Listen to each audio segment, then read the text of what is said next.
ಗಾಡಿ ಬದಲಲ್ಲ ಅದರಲ್ಲಿ ಅಗಸಾಂತ ಪರ ಉಪಯೋಗಿಸ್ಬಿಟ್ಟಿದ್ದಾರೆ. ಅದಕ್ಕೆ ಅವರು ನನ್ನ ಮೇಲೆ ಭಾಳ ಕಾರಣವಾಗಿದ್ದಾರೆ. ಹಾಗಾಗಿ ಅದ್ರ ಬಗ್ಗೆ ನೀವು ವಿಶ್ಲೇಷಣೆ ಕೊಡಬೇಕು.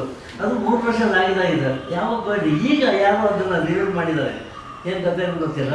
ಅದರಲ್ಲಿ ಇನ್ನೊಂದು ವಿಚಾರ, ನಾನು ಒಂದು ಸಂಘ ಕಟ್ಟಿದೆ 2006ರಲ್ಲಿ, ಕರ್ನಾಟಕ ಚಲನಚಿತ್ರ ಪೋಷಕ ಕಲಾವಿದರ ಸಂಘ ಅಂತ, ಸಂಸ್ಥಾಪಕರು ನಾನೇ. ಅಲ್ಲಿಂದ ಇದುವರೆಗೂ 17-18 ವರ್ಷ ಸಂಘ ನಡೆಸ್ಕೊಂಡ್ಬರ್ತಿದ್ದೆ. ಈ ಒಂದು 4 ವರ್ಷದಲ್ಲಿ ನಾನೇ ಅಧ್ಯಕ್ಷನಾಗಿದ್ದೆ. ಈಗ ಮೊನ್ನೆ ಮಾರ್ಚಲ್ಲಿ ನಾನು ಸೋತಿದ್ದೇನೆ. ಸೋತ ಮೇಲೆ ಆಗ ಬಿಟ್ಬಿಟ್ಟಿದ್ದೇನೆ. ಆದರೆ ಆ ಸಂಘದವ್ರು ನನಗೆ ಆವಾಗ ತಿಳ್ಕೊಳ್ತಾ ಇರೋದ್ರಿಂದ ನಾನು ಇವತ್ತು ರಾಜೀನಾಮೆ ಕೊಡೋಕ್ಕೋಸ್ಕರ ಬಂದಿದ್ದೀನಿ.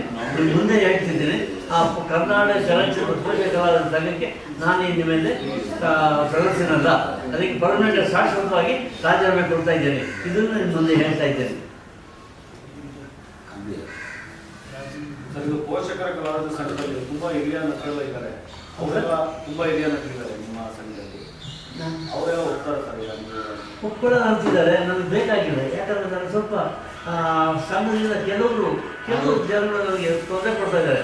ನಮಗೆ ನನ್ನ ಕುಟುಂಬಕ್ಕೆ, ನನ್ನ ಹೆಂಡತಿಗೆ, ನನ್ನ ಮಕ್ಕಳಿಗೆ ಎಲ್ಲರಿಗೂ ತೊಂದರೆ ಕೊಡ್ತಾ ಇದೆ.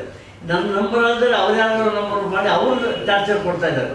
ಅವರೆಲ್ಲೋ ಶೂಟಿಂಗ್ ಇರ್ತಾರೆ, ನನ್ನ ಮಗಳೆಲ್ಲೋ ಕೆಲಸದಲ್ಲಿ ಇರ್ತಾರೆ, ಅವರು ಟಾರ್ಚರ್ ಕೊಟ್ಟರು. ಇವ್ರ ನಂಬರಲ್ಲಿ ಹೆಂಗೆ ಆ್ಯಡ್ ಮಾಡೋದು ನನ್ನ ದೇವರಿಗೆ ಗೊತ್ತು.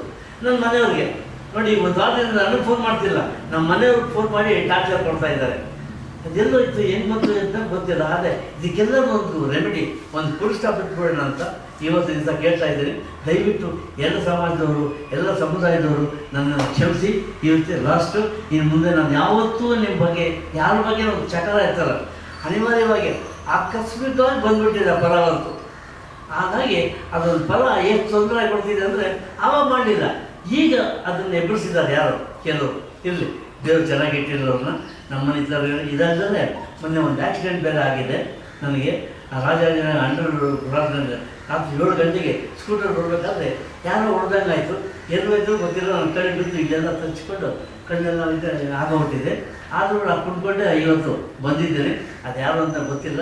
ಒಟ್ಟಾಗಿ ಪಾಸ್ ಆಗೋಗ್ಬಿಟ್ಟಿದೆ. Past is past. ಆಗಿದ್ದಾಗೋಯ್ತು, ಮುಗಿದು. ಆಗಿದ್ದರೂ ತಿರುಗಿ ನೆಲೆಸಿ ಏನು ಪ್ರಯೋಜನ ಇಲ್ಲ, ಮುಗಿದೋಯ್ತು.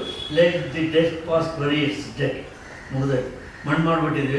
ತಿರುಗಾದ ಮಣ್ಣು ತೆಗೆದು ಮಾಡಿ ಕೆತ್ತಿಗೆದ್ದು ಮೇಲೆತ್ತಿ ಅದ್ರ ಬಗ್ಗೆ ಮಾತಾಡೋದು ಬೇಡ. ಒಟ್ಟು ನಾನು ಬಂದಿರೋದು ಇವಾಗ ಎಲ್ಲ ಸಮುದಾಯದವರೆಗೂ ನನ್ನ ಕ್ಷಮಾಪಣೆ ಕೇಳ್ಕೊತಾ ಇದ್ದೀನಿ. ನಂದು ತಪ್ಪಾಗಿದೆ, ಮಾತಾಡ್ಬಿಟ್ಟಿದ್ದೇನೆ. ನನ್ನನ್ನು ಕ್ಷಮಿಸಿ ಕ್ಷಮಿಸಿ ಕ್ಷಮಿಸಿ.